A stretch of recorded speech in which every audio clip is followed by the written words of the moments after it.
Welcome to Home Sweet Halverson. My name is Jordan. That's Robin. This month we're going to be talking about our diagnosis, but first, it's been a month.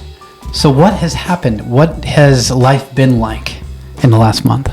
Yeah, it's been a very busy month. It's been, we celebrated our daughter Gabrielle's birthday, and she's 8 now, and we have been pretty exhausted. A part of what we do as a family with special needs is that when our kids get sick, it is all hands on deck, and we basically turn into an ICU. And so our kids have been sick, and we've been doing round-the-clock treatments. So, yeah, and it's been about a month. Actually, if you look at all the cumulative sicknesses over the last year, I think it's been about 4 months. Because it's been November, and then we were around Christmas time, and then we got sick-ish again, and then January we were good for a few weeks, and then it hit again in February. So towards the tail end of February. So, yeah, how are you feeling? Are you exhausted or? I'm tired. My throat is still numb from a cough drop I took earlier today. I thought I had like a little tick in my throat, so I took these Mucinex cooling, soothing, and my throat was numb for three hours. And Robin was like, "Oh yeah, that's normal for those." So, anyways, that was fun. The last month, I feel like we're catching up on sleep all the time, and I guess all parents really feel like that, but getting up in the middle of the night and doing a treatment for an hour and then trying to go back to sleep for 30 minutes or an hour. And then we both would get up pretty early. I mean, you earlier than me most mornings, but like when I have to drive in, for me, that's early, 5:30. So it's been, if I'm really honest, it's been very hard the last 4 months, but the last February was just really tough. Yeah. Yeah. I was so grateful when March hit. Oh yeah. I was like, okay, son, like we're back to normal. We're gonna get to spring, then we're gonna get to summer, which we always joke about the fact that during the summer months we forget what it's like during the winter months when we get sick, because we just don't have any of the issues. And so we just go and we do what we want as we please with our kids, and it's wonderful. But in the winter, it can be pretty challenging, which this winter has proven to be that. It has. Even last month, we got a call from one of our nurses that Gabby had dropped to 35% oxygen. So we have to define for people what a healthy level of oxygen is. Right. Let's back up a little bit. Our 2 daughters, Shiloh and Gabrielle, both have something called spinal muscular atrophy. And that's also what we call SMA. The abbreviation is SMA. So basically that means that any walking person has 5 SMN proteins. So you and I have 5 SMN proteins within our DNA. And Shiloh and Gabby have 3. So that means that their ability to produce muscle, their ability to maintain muscle is just very different. Cognitively, they are not affected. They are just like every 9-year-old and 8-year-old out there. They go to school normal, they do everything. However, they just have weaker muscles. So that affects not just their ability to walk, but that affects their respiratory system. That can sometimes, luckily our girls don't have issues with digestion. Sometimes that can affect their digestion system. Sometimes that can affect swallowing. So we sometimes have issues with chewing and making sure that we're safe when we eat. And so SMA just affects, if you think of it as just all over muscle weakness. Okay. All right. So when Gabby, our nurse called and said that Gabby had dropped to an oxygen level of 30. That means that you should maintain somewhere between 95 on up of oxygen, 95% oxygen saturation in your blood cells. 95 is pretty low for the average person. 98, 99, 100, that's optimal, right? So Gabby had dropped from that level to 30. So her oxygen saturation was 30%. So take it away. What happened? So we both rushed out of where we work, and you are closer. And so Robin got here first, but the whole way in, we are on the phone with our nurse and with the arriving paramedics. And so you can imagine it's stressful anyway when your kids are sick, but then when the paramedics are called by your nurse, because there's a situation that dire and you're not there, then it's extremely stressful. So we're both hauling butt to get home. And she's starting to come up, and we're walking through the processes of which nebulizer medicine. So that means medicine that's dispersed through a nebulizer, through a mask, and like kind of a mist. And so a lot of people know about albuterol. Yeah, for asthma. Mm-hmm. So we have different medicines to take care of that. And also there's other things that we do that kind of shake the lungs and get fluid free out of the lungs. And then we have a cough assist machine that gets cough. So they're doing all of these procedures as we're driving 20 minutes and 30 minutes to get home. And as we're getting there, she's coming up slowly. So the whole time we're debating whether or not she's going to be going to the hospital. And then on top of that, the county where we live, which is interesting, they only had one available ambulance at the time. And so they were going to have to, if we were going to go to the hospital that we want to go in the large city we're next to, we would have to actually call Care Flight. So put her on a helicopter and fly out there. And so we made a decision, because she came back up to normal, that she was actually going to stay home. We called her a doctor. And we established that we were going to have an appointment the next day, and we got to a place where we feel like we're safe. Now, a place where we feel like we're safe is completely different than any other family would feel safe. Yeah. Because we have a working hospital at our house with all the equipment that we have. Yeah. And we are blessed with 2 amazing nurses. Shout out. We love you guys. Yeah, you guys are awesome. We won't put your names on here in case you don't want to be associated with us. But anyways, they're amazing. And so they're with us throughout the week, every week. But that's what made February even more stressful than just a regular sick season, is having a very close call. We've never had to call emergency services, and we've never had to have emergency services take our child to the hospital. We've always been able to take them to the ER. So before we get into that, I have a question for you. Yeah. Because I think a lot of people are watching this, and I think a part of what maybe has drawn you to this podcast is curiosity and welcome. Sure. If that's you, maybe you have someone that has a diagnosis or a child with a special need, and maybe you're needing some support or some encouragement. And so I think one of the tenets of our podcast that we want to always refer back to is how to be that encouragement, and how do we, just living from our life experience, how do we walk through those traumatic, painful situations? Mm-hmm. How do we help our kids walk through that? And what do we do to cope? So, because I think there really is a rise of kids with special needs, and a lot of, if we look at like autism, we look at the statistics of all the things that are happening in our nation, and a lot of families are caught in this place where people don't talk about some of this. Like, this is like living in a constant state of survival over the winter. That's why we love the summer, because the summer's kind of free. Yeah. Summer's easy, but the winter is really challenging. So my question to you is, how do you cope? What would you encourage other families? I would say absolutely lean into your faith. And that's what I do. The whole time I'm driving home, I'm communicating, but in my heart, I'm praying for my daughter, and I'm praying for my nurses, and I'm praying for their nurses. I'm praying for the paramedics. And that's what I do. We're both, I think it's very obvious that we're Christians, and we love Jesus, and we trust the Lord with everything in our lives, and especially this.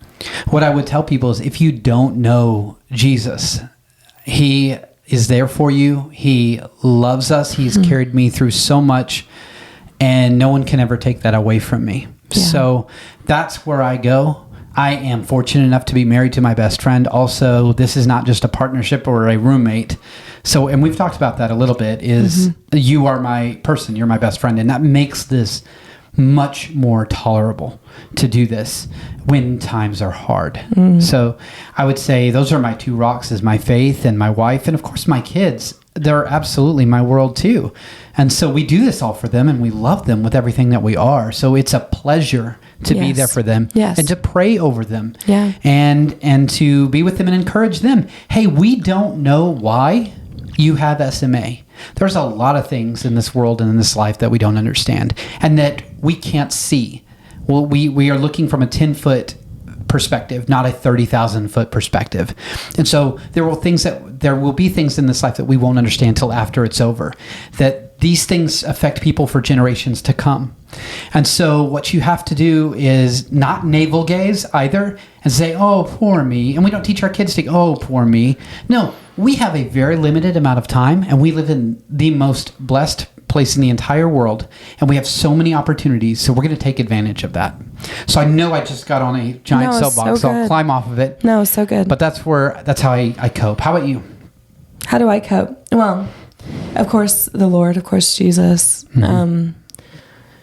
He helps me. I notice a lot of times, like when I'm in a worship service or I get in the presence of God, all of a sudden I will have tears that well up.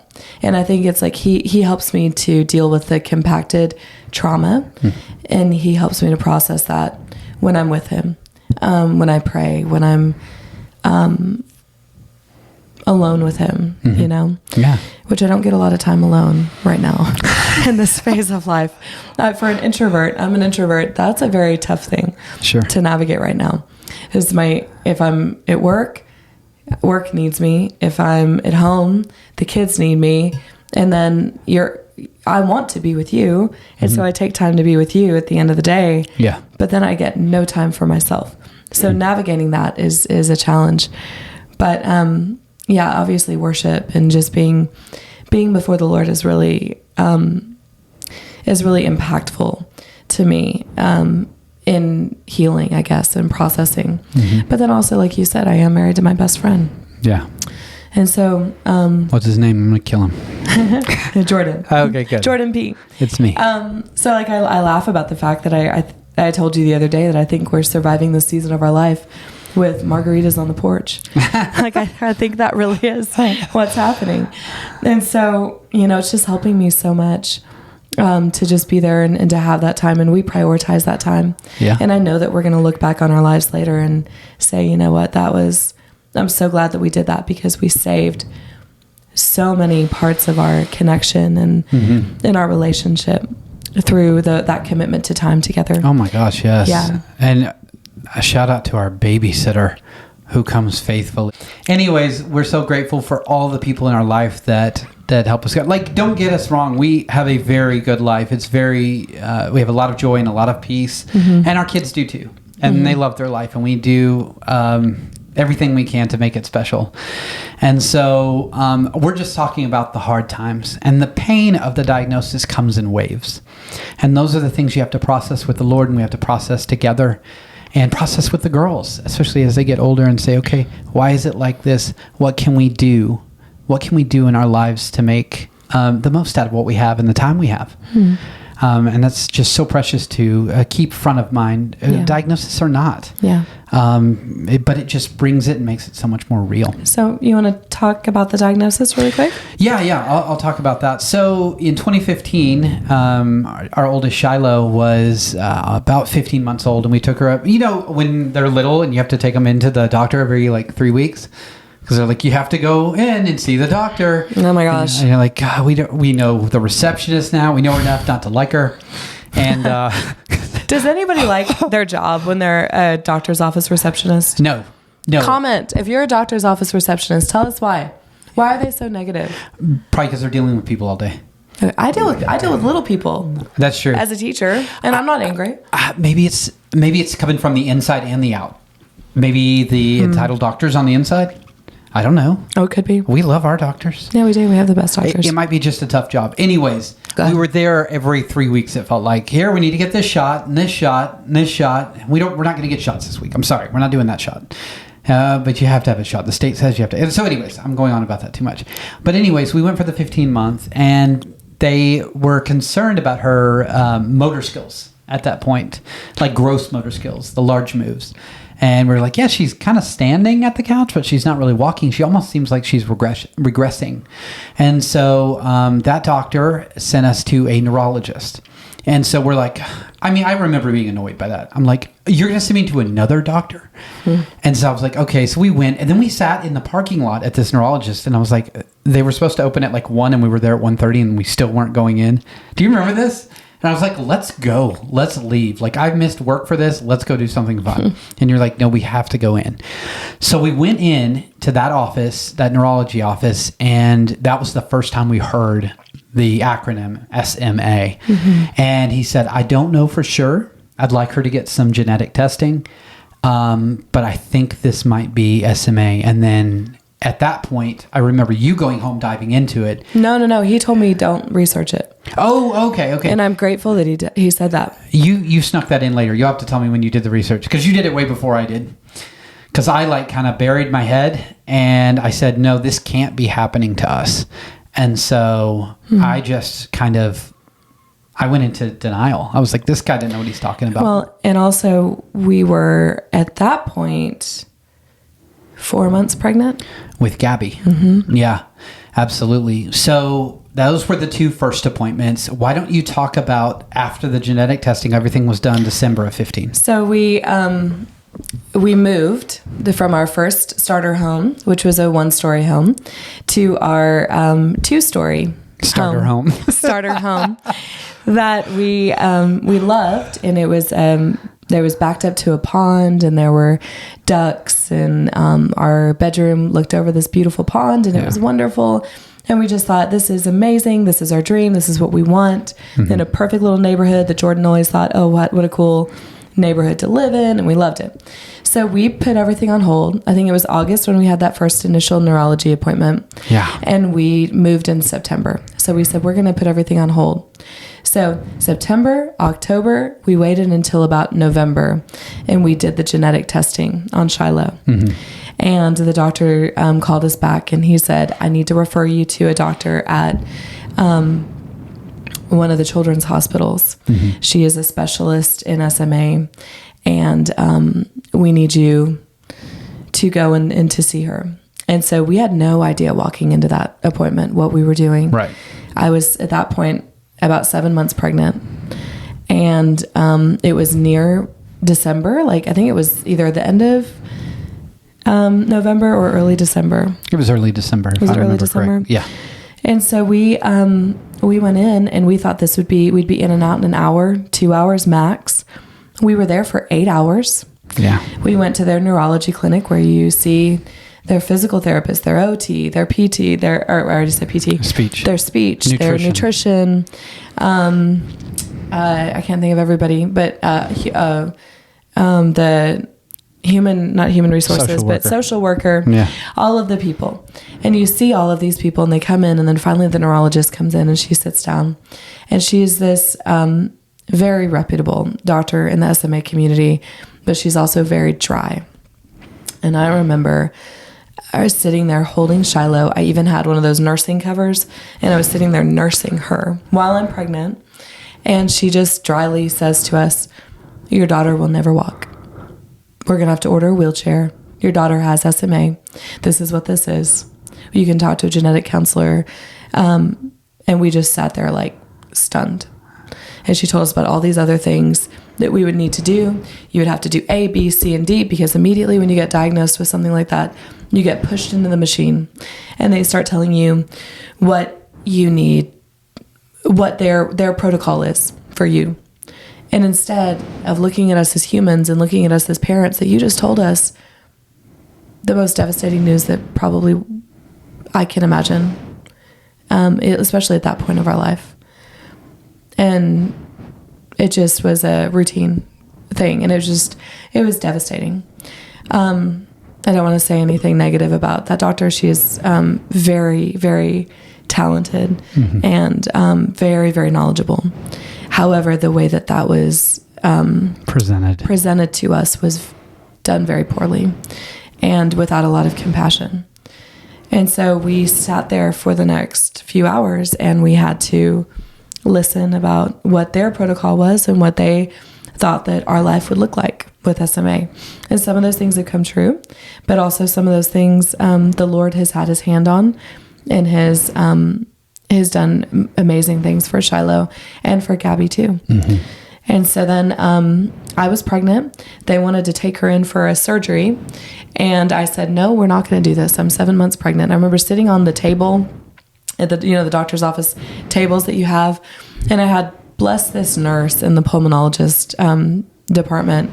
She came in and she looked at me, and she had I think a grandson that had Down syndrome. And I'm crying and I'm like so overwhelmed.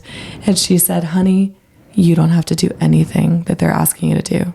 And that was the permission that I needed to just go, okay, we're not doing this today. Yeah. We're not having a major surgery today. You're not going to push me into this before my baby's born in February. We're going to go home. We're going to nest. We're going to make sure that we're ready to welcome our newest family member. And then we'll process this later. Yeah. And I think for some reason you had to be at work. I don't know if you were with me, because I think I remember calling you and needing your advice. And you're like, I'll be right there. And I was like, it's okay. I think I have it. We're not going to do this. And so that was one of the first times as a parent with special needs that I realized you have the control. You're the one that's in the driver's seat. And I think a lot of parents need to hear that. Even if you don't have a kid with special needs, doctors know only so much. And they know what they've been taught, and they know what their experience is. And they know a lot, right? I'm going to say that. They know a lot. And there's a lot of things about a lot of things, a lot more about a lot of things that they know than I do. But you have intuition, and you know what your child can handle and what you can handle. And sometimes you don't have to push so hard, because they're going to push. And there's also other motivators. There is insurance motivators. There's financial motivators with the hospital, especially if you're dealing with a big hospital. And so for me as a parent, that was the first time that I realized, oh, I don't have to do everything that they're telling me to do. You know? Yeah. I need to research. I need to be informed. We need to process. We need to process, right? Before we don't just make decisions. Is this life or death that we do this surgery right now on the day of diagnosis? No, it is not. That is not an important thing, important enough to throw our world in more toil than it's already in. And so, yeah, that was, I'm glad that we decided against that.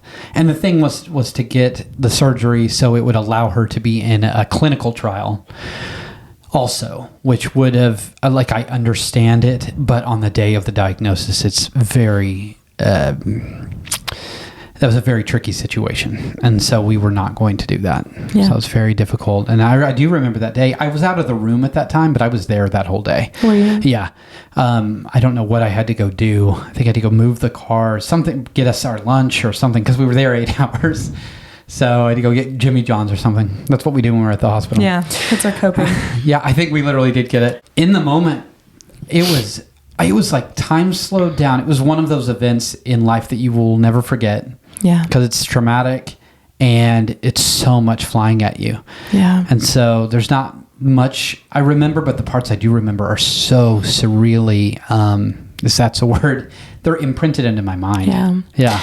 And, both of us grew up charismatic Christians that believe in healing. Yeah. And so... and still do. And still do. Yep. Absolutely. Absolutely. And we'll probably do a podcast on this, I imagine. And how to process that when you have a, what do they call it? It's a long-term diagnosis. What do they call it? A chronic illness. Yeah. And something that is like muscle weakness and like SMA, it's more complicated. And so our theology has had to shift a little bit. Not that we don't believe that Jesus heals. I do, 100%. But I think I have an expanded version of what normal should look like. Does that make sense? It does. Like, I think the Lord had to get me, it was several years down the road, but he had to talk to me and he had to say, hey, who are you to say that Shiloh and Gabby are not perfect the way they are? And that hurt. Because I know that their life, and even we're hearing them now at 8 and almost 10, talking about Their faith. the challenges in their faith and why am I like this, and why has God put me through this, and why do I have to have hard things in my life? And we say God didn't put you through this. And we both firmly believe this, is that God allows things in our lives, but this is not a punishment or a generational punishment for our family or for them. They didn't do anything wrong. We didn't do anything that deserved this. And so that we believe that God allows things to happen. And like I said at the very top of the podcast, we don't know why all the time, but we do know that he is good all the time. And that helps me every time I get the waves of sadness, is I just don't have the full picture. And being okay with not having a full picture is the hardest part. Well, the word says that eye has not seen and ear has not heard all that the Lord has. Right. And that's his very ways true are for above us. our ways. His ways are above our ways. His thoughts are above our thoughts. It's over and over and over repeated in Scripture. Yeah. So after Shiloh's diagnosed and we take some time and we're going to welcome Gabby into the world, which was amazing. I remember painting her room bright yellow. Yeah. That was interesting. And then we... it was great. It was beautiful. It was beautiful. I was laughing because I was thinking about a day when the guy was coming to install the security alarm, and I was horribly sick with some nasty bug. Yeah. And he had to install it in the master closet, and there was no furniture in Gabby's room yet. And I just laid with a pillow and a blanket in the middle of her empty room because we hadn't furnished it yet for 4 hours while he installed it. It was so horrible. But anyways, I don't know why that stuck out to me. But in February, we welcomed Gabby. And then in May of 16 is when we got the results of her test. Yeah, we proactively wanted to pursue. Yeah, so we get started on everything. Yeah, because talk about the genetics. Oh, gosh. With SMA. Like, what is our probability of having... Oh, right. So 1 in 40 people is a carrier of SMA. And so if you... So we are carriers. We're carriers. I'm a 1 of 40. She's a 1 of 40. And we didn't know. We didn't know that. Mm-mm. And then when carriers come together, they have a 1 in 4 chance in the biblical sense. When they have babies, they have a 1 in 4 chance of having a child with SMA. So our first 2 have SMA. So it's actually 2 in 4 for us, or 50%. Our youngest, Judah, he's almost 6. He is a carrier, but he's not affected by SMA. So the statistics were a little different for us. But anyways, Gabby was diagnosed, and that was it was like we already had been punched in the nose, and then it was gut punch. I remember exactly where I was on the freeway when you called, and I hung up and just started yelling. I was so mad. I was so angry. I was angry at God. I was angry at SMA, as ambiguous as that sounds, that it's even a thing. And so I remember that. It imprinted on my mind that exact part of the world I was right when that happened. But do you remember getting the call? Yeah. You remember calling me? Yeah. I remember getting the call. Mm-hmm. Shiloh was napping, and I was in the living room. Mm-hmm. I was in the living room, and I crumpled to my knees, and I got on my face before the Lord, and I cried. Mm-hmm. And then I went to lead worship that night. So there are some of my unhealthy performance things. It was a good distraction for you. It was a good distraction, but it also was me disassociating and not wanting to really process through the pain. And the Lord is if there's any other place to disassociate, let's disassociate with worship and Jesus, right? She didn't run to the bar, and she didn't run to the casino, which I'm grateful for, that we have both run to the Lord for this. Yeah. And not run away. And that doesn't mean that we haven't had hard moments and hard days and hard weeks where we want to run in the opposite direction because we're mad. But God is so good to us in the middle of everything, right? And like I said, the kids have a great life. We have a great life. There are hard moments, but when those parts come that it's very difficult to stomach, or it's hard to, or we're really sick like we are or have been recently, that's when it gets challenging. Well, and I love what you did is you took your anger before the Lord. It wasn't and you pretty. Well, and you didn't say, God, I trust you and everything. You're like, like, Yeah. whatever came out of you. Yeah. And I think that's what we tell our kids too, because Yeah. Shiloh at 10 is questioning some things, and she's saying, Yeah. what is this? And we can continue to tell her, take that to the Lord, go and pray, take that before him. He's not afraid of your questions. He's not afraid of your doubt. He's not afraid of your fear. And I think that there's a lot of people that have been raised in, especially like Southern Christian, Just evangelical Yeah. circles and things that we you feel don't question. you don't question. Well, it's just faith. That's just how it is. Yeah. Well, didn't God just give you 2 little blessed angels? And I just want to punch those people in the face. Yeah. Like, I'm sorry if you've ever said that to me. I love you and I see your intent. Yeah. But in the same sense, like, no, this is because of Adam and Eve and the fall of man. This is not God's intent for us. Yeah. And we are living within the goodness of God, but we are living out this reality. And I believe that our life is supposed to be a testimony for people to see how do you walk through pain and trauma and still keep your faith? And how do you still love each other? And how do you still love your kids? And our kids Shiloh and Gabby are going to have their own testimony of how do you overcome something. Shiloh, in the middle, like we talked about being evangelical, we talked about being charismatic Christians. Shiloh went up at church the other day, and she said, the pastor said, we're going to pray for the sick in the church. And I want the kids to come down front. And Shiloh said, I want to go down front. Please, Mommy, let me go down front. And I said, okay, let's go. And she went down and she prayed for people. And I think that's her testimony. You know what? God hasn't healed me, but I'm still going to have faith for you. Yeah. And her, like, yeah, you're crying. Her voice. You're crying. You're crying.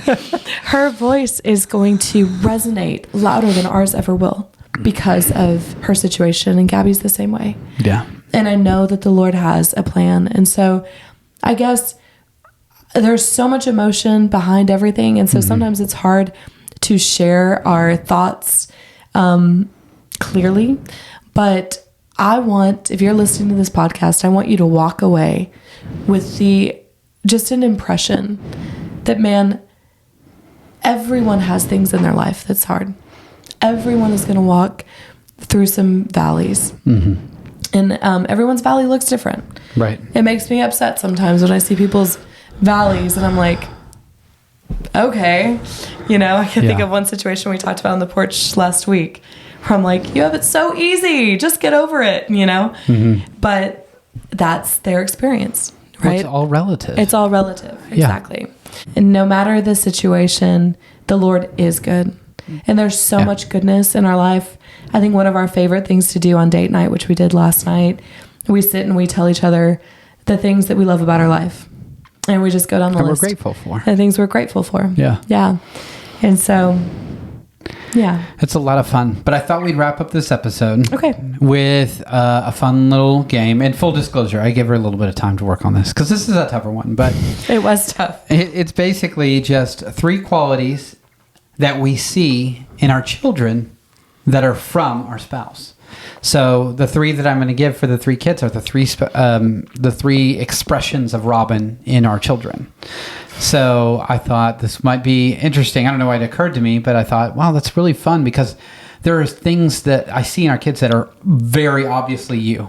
Very obviously you. And some of it's a mixture and some of it's from other genetics and some of it's from nurture, not nature. And so it's just kind of fun. So I just thought we'd go back and forth. So I'll start with Shiloh, okay? And these aren't mean. These are good.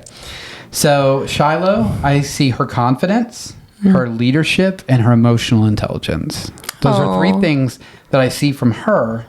And when she watches this one day or listens to it, if she ever does, that she would know that those come from her mother, and they're things that I love in her and that I loved in you, and you know, those are things that I loved in you from the beginning. Oh. Well, okay, so I said in Shiloh, I see her leadership. I see her ability to argue, debate, and communicate. We've talked about this dude over here. He will pin you to a corner, and he will not let go in an argument.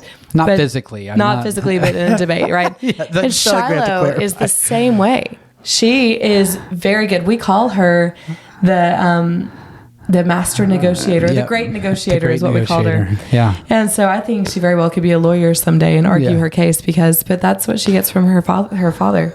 I almost said her fatty. People have called me that as well. Like her daddy. Mean people. And then also she savors everything. She looks forward to a wonderful meal. She looks forward to a holiday. And that is you. Jordan will wait. He will not eat almost an entire day. He will eat just scraps if he knows that we're going to go to a good dinner. Scraps. Like, she'll give me bones with a little bit of meat on them. I just nibble How would on them. you eat that? Show me. Yes. Like a beaver, I guess. But that was weird. So anyways, no, I'll eat like a salad for lunch, and I'll eat a small little breakfast, and because I'm like, let's do this. Let's be really hungry, and so we can enjoy the heck out of this, you know. And then take it in courses, and I mean, those are the little things in life. Those are the beautiful things in life. If you're looking forward to the trip, and that's all you look forward to for the whole year, that's okay. But you have to find the joy and the wonderful things in the mediocrity of life. And I don't mean mediocrity in a awful way. What I mean is like the everyday things. So I love spaghetti night because I know I'm going to season it just right. And it's taco night. Like, you just need things in life to look forward to and to savor. And I love that. Yeah. Yeah. Thank you for seeing those things. Yeah, it's great. That's awesome. So Gabby, what I see in Gabby that is reflected in you is her beauty, and she's a romantic, and she's freaking tough, man. Of all of our kids, she has gone through the most. Like, they broke her freaking leg in her most recent surgery. It was a back surgery. She came out with a broken leg. She'd been out for 45 minutes, like been out of the surgery, been up for 45 minutes. And the amount of toughness and grit that she has, nobody knew. She probably didn't even complain about it until she saw us and was like, hey, my leg might be broken. You know, it's like, oh my gosh, this kid has your grit. And I love that. So yeah, beauty, romantic, and tough. Thank you, baby. Yeah. Well, and Gabby, I said that she has her daddy's hair.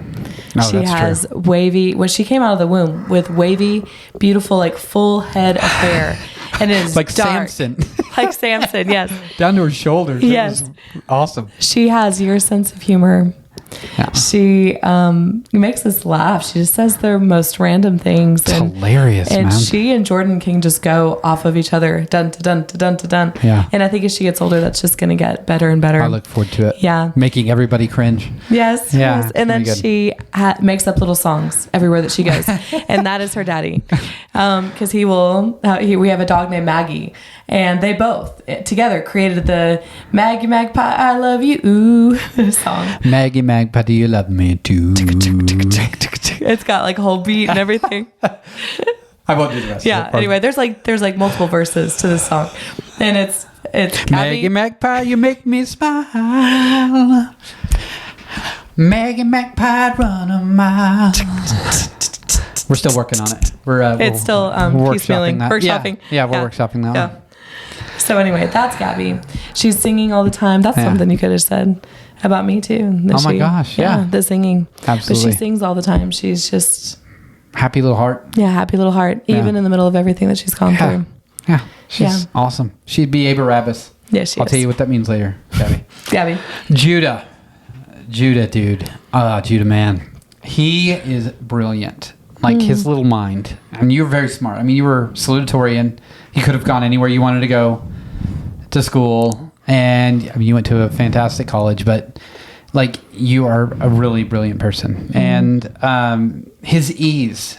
He's so easy to be with and to hang out with. Like, you are so chill. Like, Most of the time, you are chill. There are times when you're not, like before your coffee, and if you're like in a hurry, and I think we're both like that. But he's just like, he's easy like Sunday morning. Like when you are rested, you are ready to rest and chill, and you are so like cool as a cucumber. And he's the same way, just chilled out, and I love that. And then the third thing is his passion. He has a fire in his chest, and I love that about him, and I love that about you. And so, those are the three things I see in Judah. Thanks, I see in you. Absolutely. So in Judah, the thing that I see in you, or the thing I see, the you that I see in him, that's what I was saying. Oh, that was a really good way to say it. Is that he loves to be a creator. You create all the time. Jordan and Judah can play Legos for hours or blocks for hours. They can, in fact, when we get done with this, he's waiting on Daddy to help him build a fort.